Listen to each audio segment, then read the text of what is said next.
Welcome, my dear students. The topic of today's discussion is physiology of the stomach. As you all know, the stomach is the first intra-abdominal organ of the gastrointestinal tract. Prior to the stomach, the gastrointestinal tract comprised of the oral cavity, the pharynx, and the esophagus. All these three taken together acts mainly as conduits for the passage of food. Yes, there is some mixing of the food inside the oral cavity, but proper digestion per se begins at the stomach. Before the food bolus enters the stomach, only physical mixing and grinding occurs. No proper digestion per se occurs before a food bolus enters the stomach. In that context, the stomach is the first organ that is related to digestion, which is the main function of the gastrointestinal tract. Hence, the physiology of stomach obviously is very important.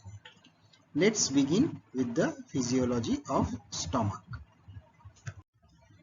Before we delve into the details of the functions of the stomach, a few words about the functional anatomy of the stomach.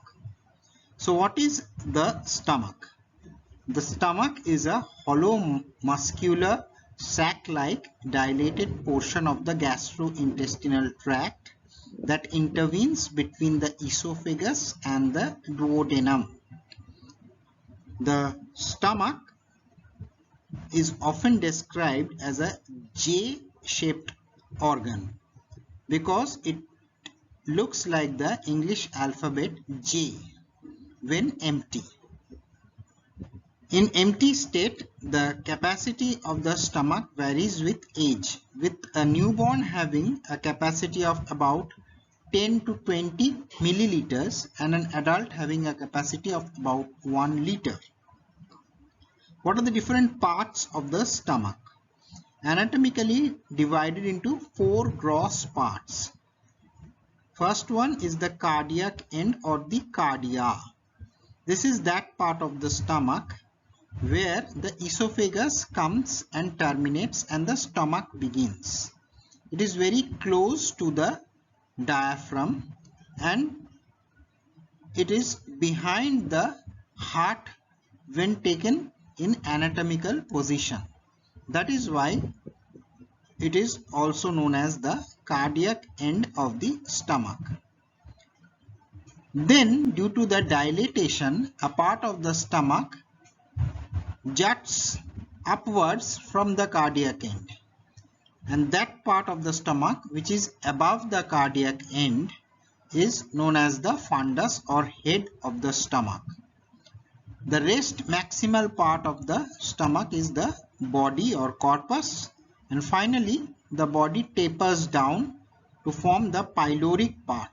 The word pyloric or pylorus means gatekeeper in Greek. This pyloric part again has 2 subdivisions. Initially there is another small dilatation which is known as antrum, followed by a sphincter region which is due to condensation of the smooth muscle on the walls of that region, and it has a narrow canal, the pyloric canal.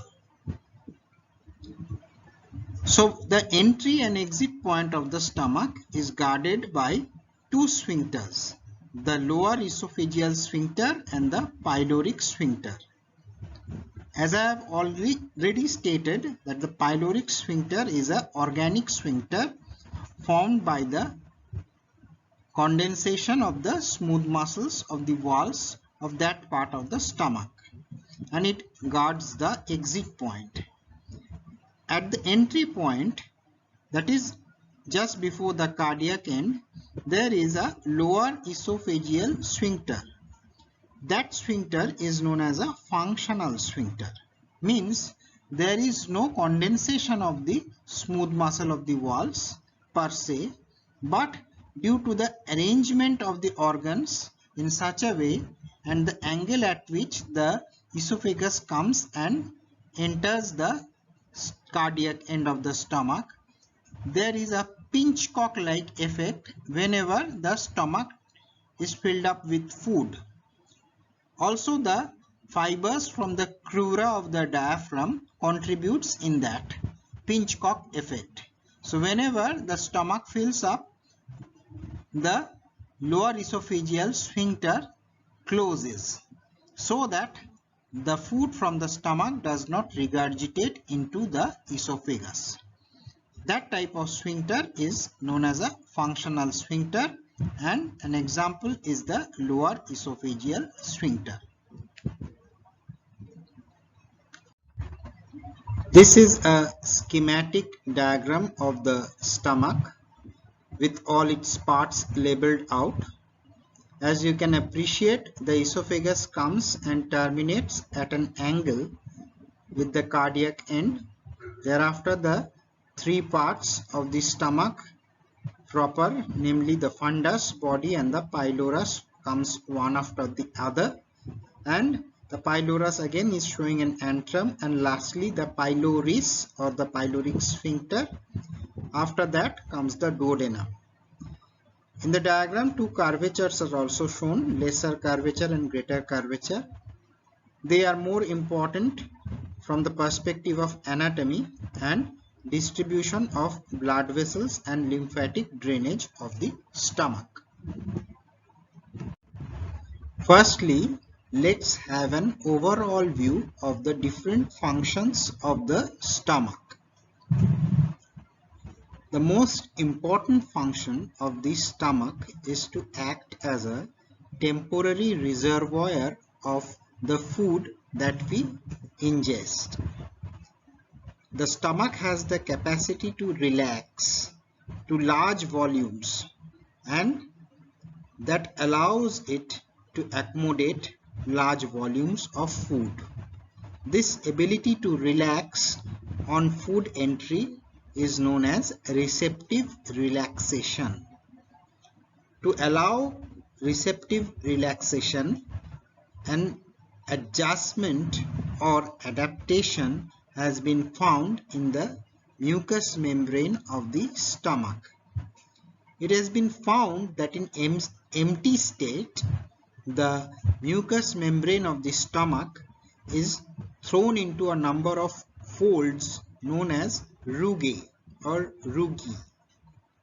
When the stomach stretches on entry of food, the mucous membrane can now stretch without being overstretched because of the presence of these rugae.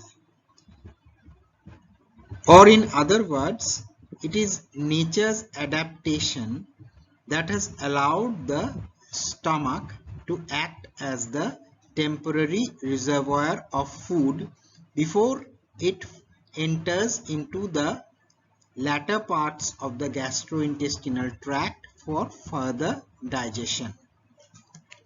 Next important function of the stomach is the formation of chyme.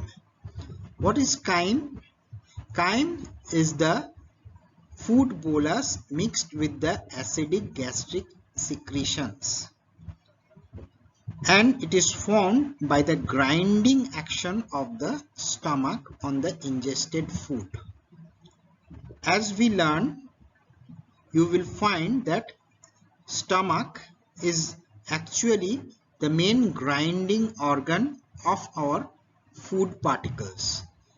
If we do not chew also, the stomach will grind the food particles and present only finely ground particles to the duodenum and the further distal GI tract. So basically you can say the stomach is the mechanical organ that grinds the ingested food material, and during this process it mixes the ground food material with its acidic secretion, and the bolus formed is known as chyme. The third function is the sieve-like function. I have already talked about it. A sieve is the one structure that allows the liquid and finely ground particles to go through, and it does not allow the larger particles to go through.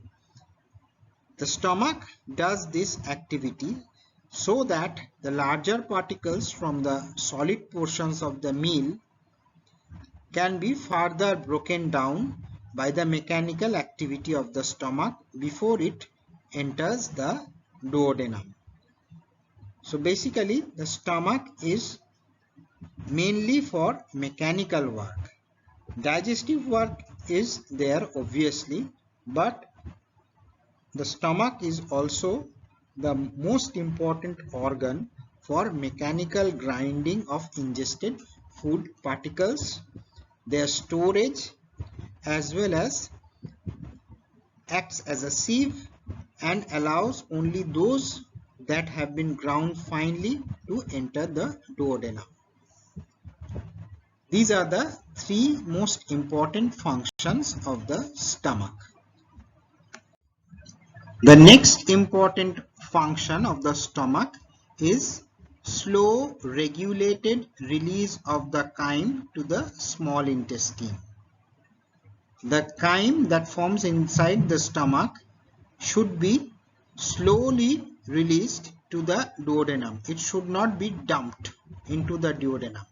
We shall learn about dumping syndromes and other diseases once we go into the practical part or the applied physiology part.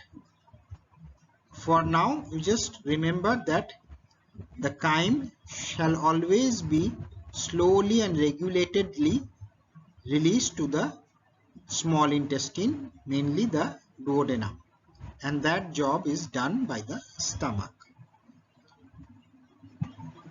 The next function, you have already learnt about it in our discussion of immunity. It kills many pathogenic organisms. The gastric HCl that is secreted by the parietal cells of the stomach is a part of our innate immune mechanism.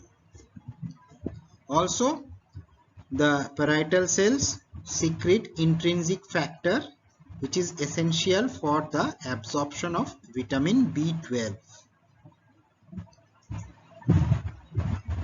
Enzyme pepsin is produced by the stomach cells of the stomach. The pepsin secreting cells are also there in the stomach that secrete the enzyme pepsin in a proenzyme form, pepsinogen. The pepsinogen is broken down inside the stomach cavity to its active form, the pepsin, and this pepsin is a proteolytic enzyme and helps in digestion of the protein part of our diet. Last important function of the stomach is its different motility patterns. There are different patterns of motility of the stomach depending upon whether the stomach is empty or full. In the empty state, the gastric motility, the predominant pattern is known as migrating motor complexes. I will deal with them in detail just after this discussion. In the fed state, the gastric movements, as I have already said, are first receptive relaxation, that is relaxation of the stomach as the food enters, then gastric peristalsis and gastric emptying. I will deal in detail with them after the discussion of this slide. So overall, the functions of the stomach is mainly mechanical: storage of food, grinding and sieving action, and release of the chyme in a slow regulated rate. The digestive actions are secondary. The HCl obviously has role in digestion but is more important for innate immunity. Intrinsic factor is important for vitamin B12 absorption, but absorption does not occur in the stomach. It occurs way below. And the enzyme pepsin, which is proteolytic, but it is not a full enzyme that can digest all the proteins. Ultimately, the gastric motility allows for different types of patterns of GI movements, both in the empty state as well as in the fed state. As it is stated that the mechanical events are more important in case of the stomach rather than the secretory and digestive events, I will discuss the mechanical events first in details. What are the different mechanical events that occur in the stomach? As I have already stated, it depends upon whether the stomach is empty or it contains food. When it is empty, the predominant movement pattern that is seen in the stomach are known as the migrating motor complexes or MMCs. Some books write the full form of MMC as migratory motor complexes. Both are correct. So what are these complexes? They are actually cyclical events.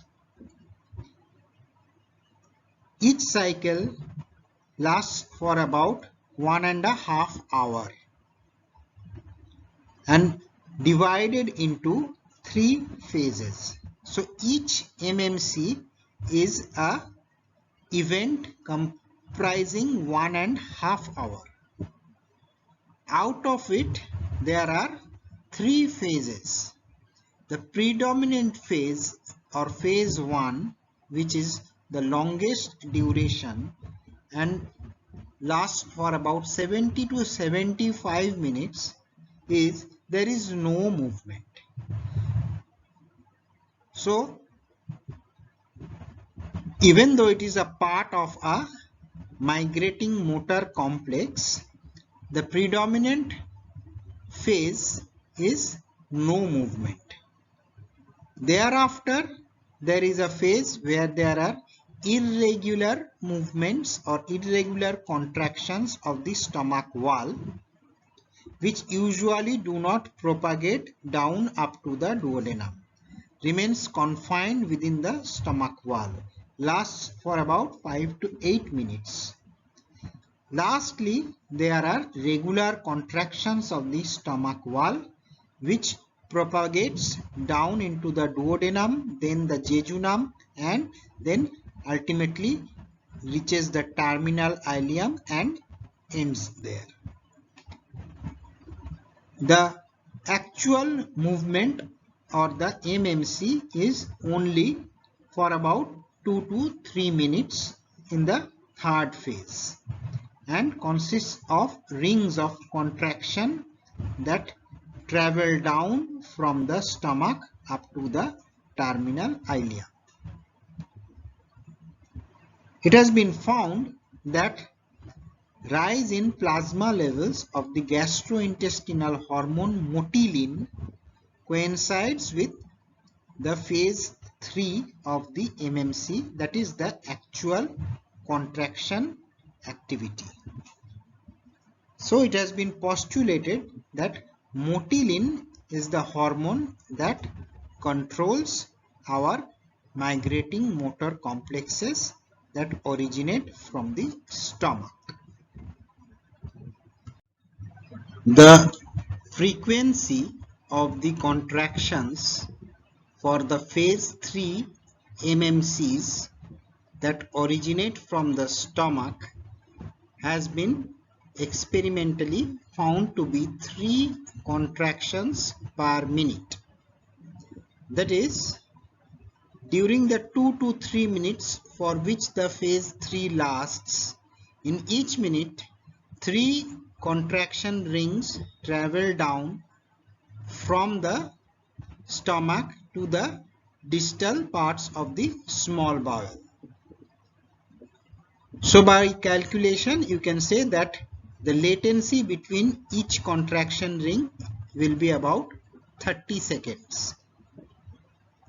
Here I would like to mention that even though the stomach is the primary site where MMCs originate, sometimes the stomach is paired and the duodenum becomes the site for the origination of MMCs. In those cases, during phase 1, both the stomach and duodenum are quiet. But in the phase 2 and 3, the stomach remains in the quiescent state while the MMCs starts from the duodenum. Another point of difference between the MMCs that originate from the stomach and the duodenum is the frequency at which contractions occur. In case of stomach, the frequency is 3 contractions per minute. In case of duodenum, it is much higher. It is about 10 to 12 contractions per minute. So if the MMCs originate from the stomach, the frequency is 3 per minute, while if it is from the duodenum, it is 12 per minute. Next, what happens to these MMCs and what is the speed at which they travel? Most of the MMCs, they pass along the entire length of the small gut till the terminal ileum. They hardly diffuse out somewhere in the middle. Most of the MMCs don't. They reach up to the terminal ileum, crosses the ileocecal sphincter and ends in the cecum or cecal part of the ascending colon. The velocity of each ring is usually about 5 centimeter per minute. What is the function of these migratory motor complexes? They occur in the empty state, means they are not related to churning and mixing action of food because there is hardly any food in the stomach. So what is the purpose of these contractions? The purpose is they clear the luminal contents of the stomach and small gut in preparation for the next meal. There might be certain food particles which are indigestible or non-digestible and they remain within the stomach or proximal small gut even though all the rest of the food has been dealt with. Either it has been absorbed or passed down. Now if they remain, when the next meal comes, they will be a hindrance. So it is the body's mechanism to get them out of the area where digestion and absorption is mostly taking place, so that the stomach and the small gut is ready for the next meal. That is why one name of the MMCs is interdigestive housekeeper. Housekeepers are the ones who clean our houses. Similarly, MMCs clean our gut and prepares it for the next meal. It has been found that gastric, biliary and pancreatic secretions, all three transiently increases during the phases 2 and 3 of the MMCs. Usually these secretions increase only when there is food in the stomach or the small gut. Even without food, the rise in gastric, biliary and pancreatic secretions during the phases 2 and 3 of MMCs is rather striking. The mechanism by which it increases is still not known, and probable explanation is that these MMCs are preparing our gut for the next meal and also giving us a signal so that we have the next meal. The contractions of the MMCs are linked to a rise in these secretions which gives us the message that maybe we have to feed ourselves and we feel hungry. And this is the probable mechanism for our hunger contractions, although no experimental proof is available till date. So it is mostly a postulate. Another important function of the MMC is it prevents entry of large gut flora into the small gut. As you will learn in pathology as well as in microbiology, there are a lot of commensal organisms harboring in different parts of our body. The gut is a big reservoir of commensal organisms, and the nature of those organisms also vary from the small gut to the large gut. In the large gut, there are a lot of organisms which are pathogenic if they are present in the small gut. These MMCs, because of their tightly aboral direction of perpetuation, do not allow the regurgitation of contents from the large gut into the small gut. And if there is a defect in MMC, it has been found that the person suffer from a disease known as small intestinal bacterial overgrowth or SIBO, S-I-B-O. You will learn about it in medicine. It is characterized by malabsorption, diarrhea, bloating, indigestion, etc., etc. And that is due to a defective MMC, and a defective MMC has allowed the large gut flora to invade the small gut and cause SIBO. Next, I will discuss the motility patterns of the stomach in the fed state. Means when food enters the stomach, what happens?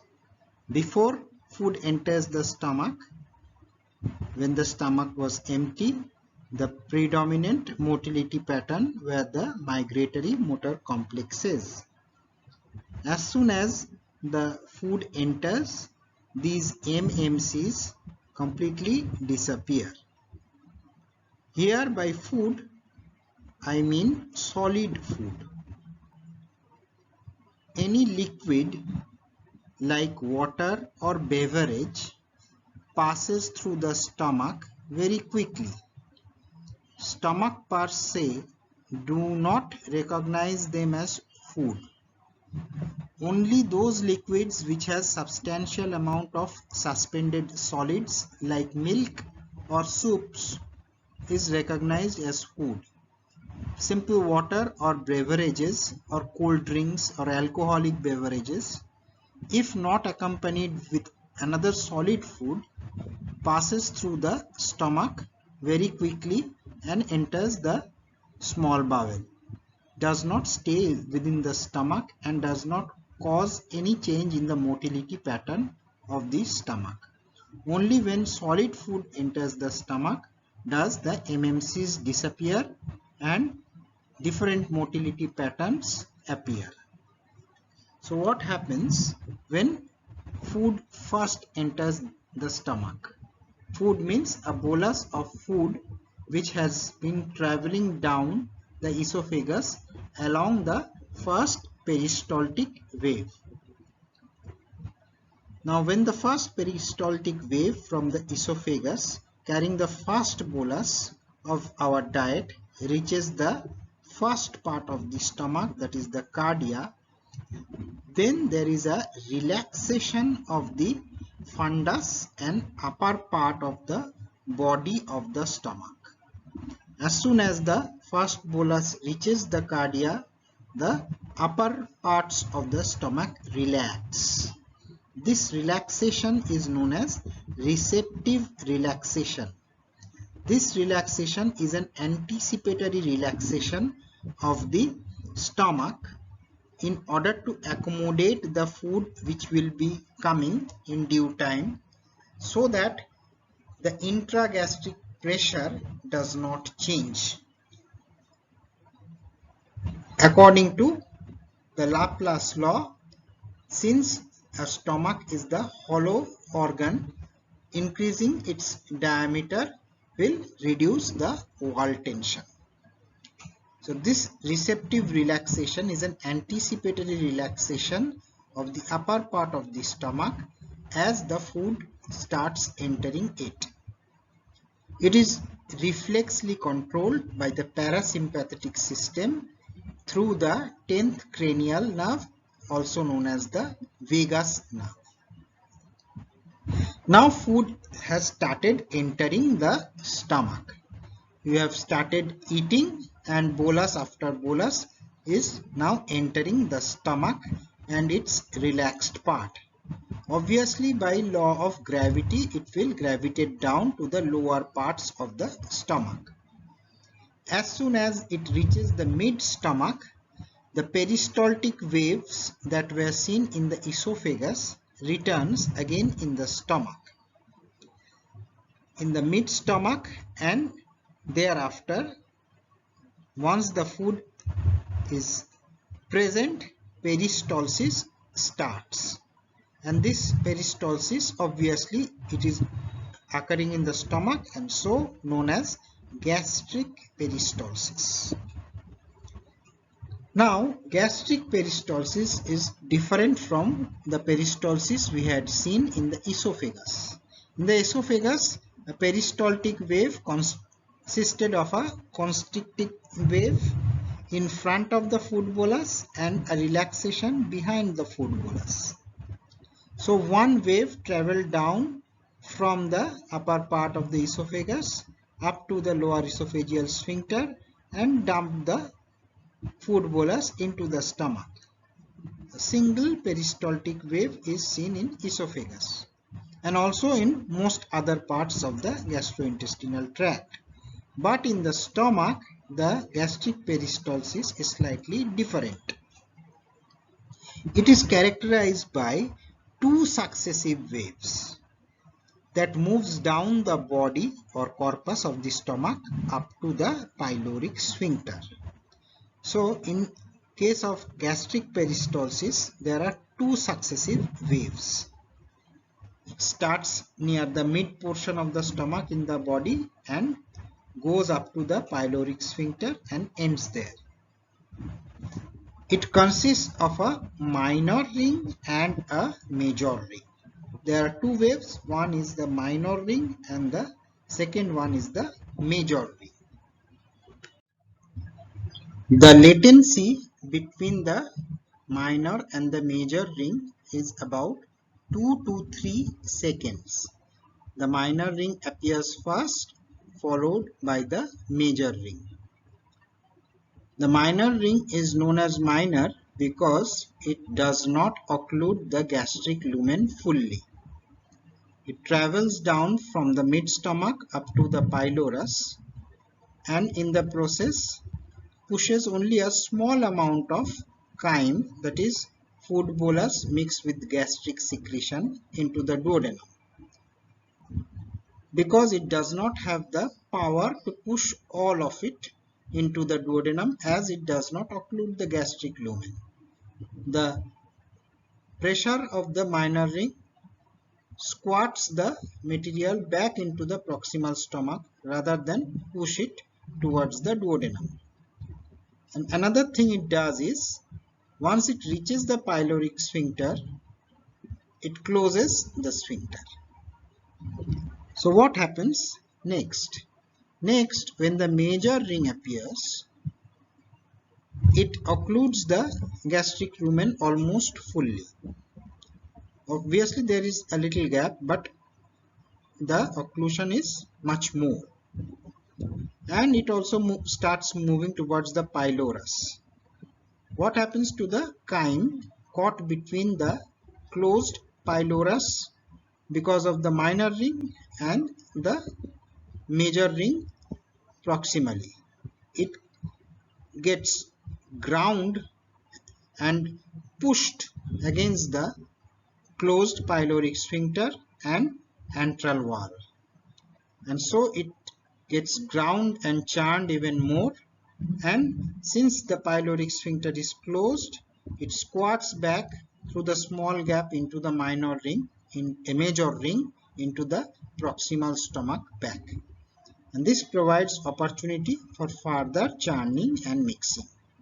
So each cycle of minor and major ring only squats a small amount of chyme into the duodenum, while the rest is retained into the stomach for further churning and mixing.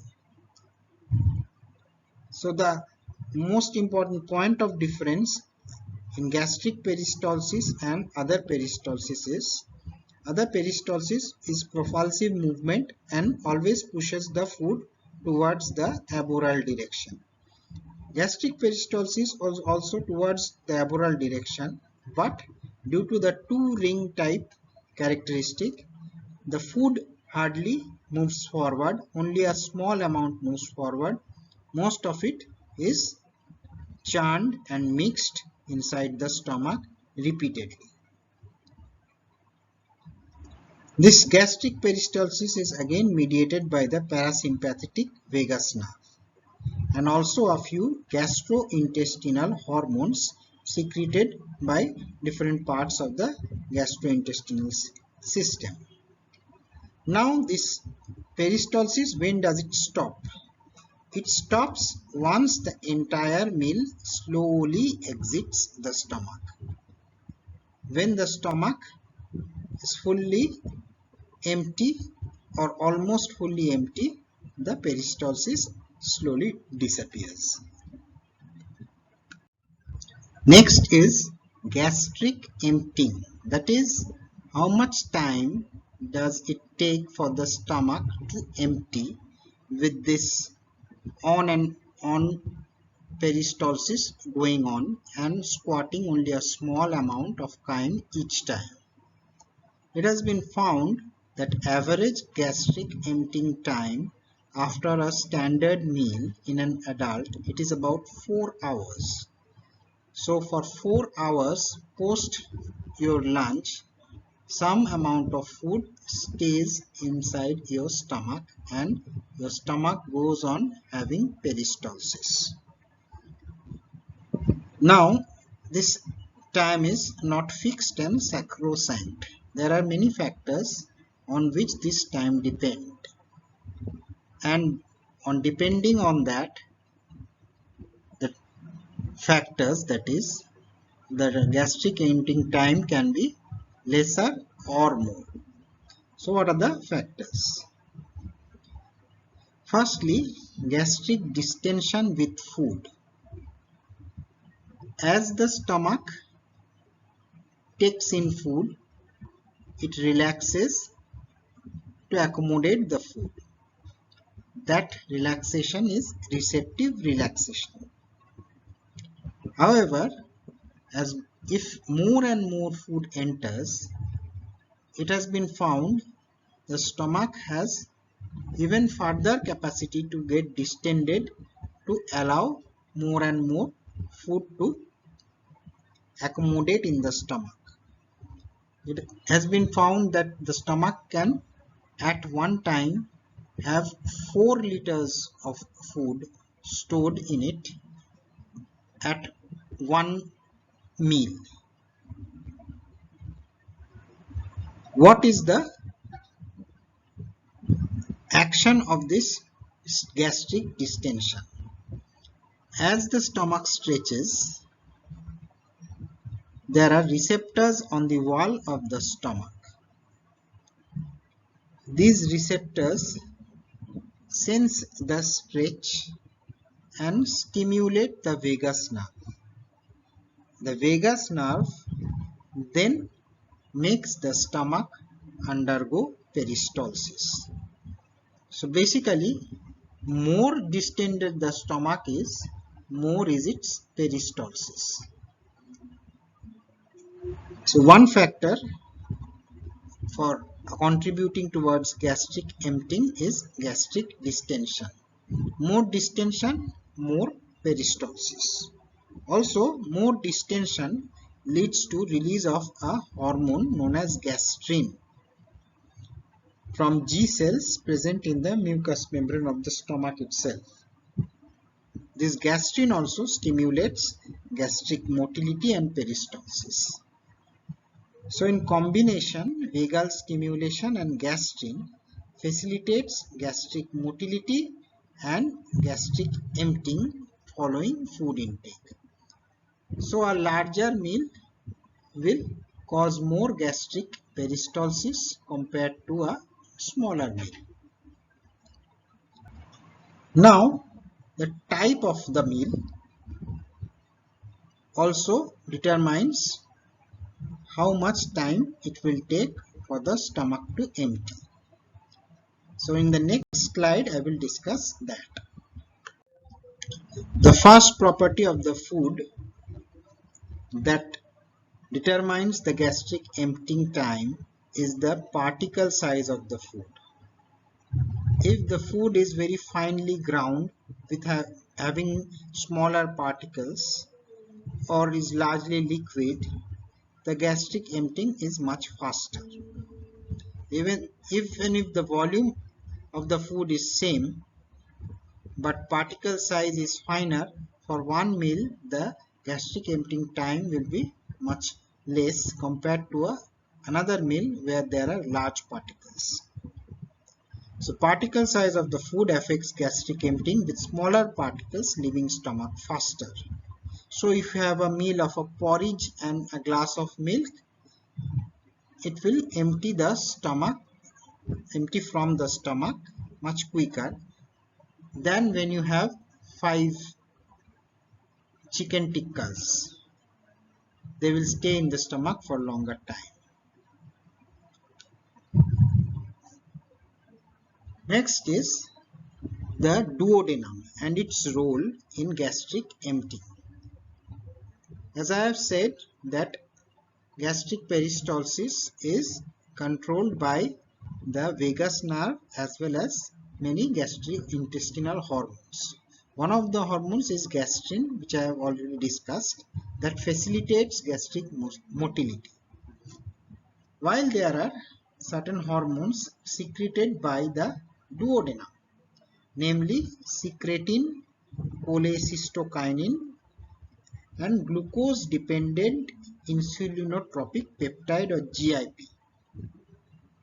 They are secreted by the duodenum when acidic chyme or hyperosmolar chyme enters into the proximal duodenum. And all these hormones retards gastric emptying and ensure gastric chyme does not enter the duodenum too fast.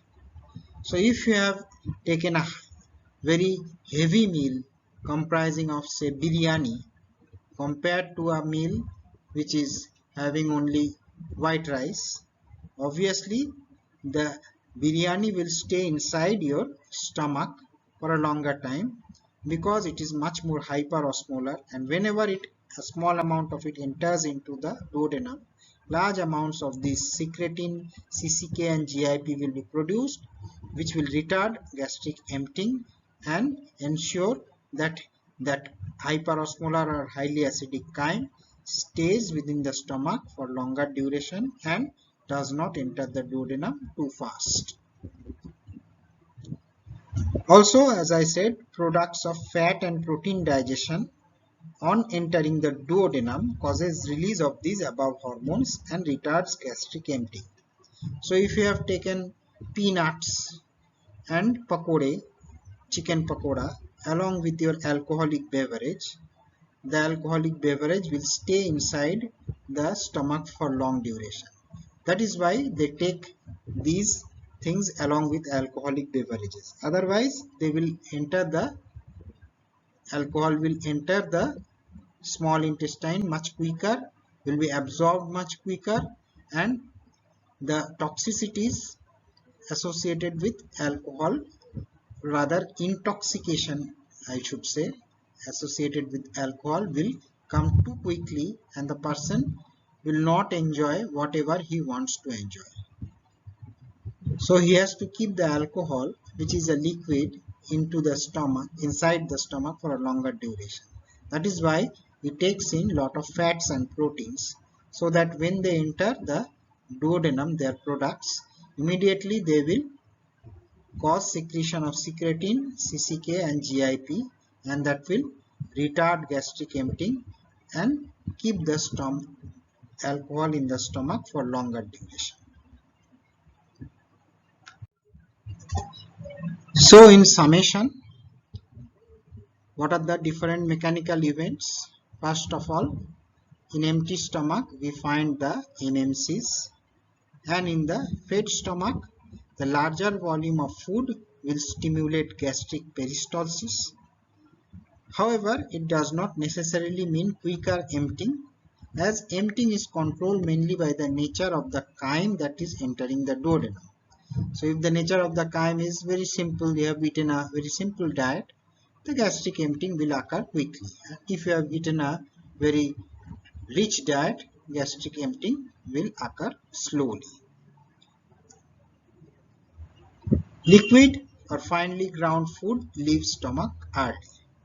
Same volume of gastric distension, but the food you have eaten was liquid or finely ground, then it will leave the stomach much quicker compared to a very solid food. And lastly, heavy meals comprising of proteins and fats stays for longer time in the stomach and reaches the duodenum much slowly. So this is in summation of all the motility events in the stomach. Again, I will reiterate, the stomach is mostly a mechanical organ whose main purpose is to churn and grind and mix the food with the gastric acid and prepare it for digestion in the small intestine, rather than itself being an important digestive organ. It is more of a mechanical organ which controls the amount of chyme that enters the duodenum, as well as it prepares the chyme for digestion in the duodenum.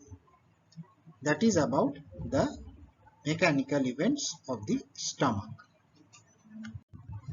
So thank you, students. This was the first part of the physiology of stomach, where I dealt with the motility part and the mechanical events of the stomach. In the next part, I will deal with the secretory events of the stomach, which I will be uploading soon. Thank you.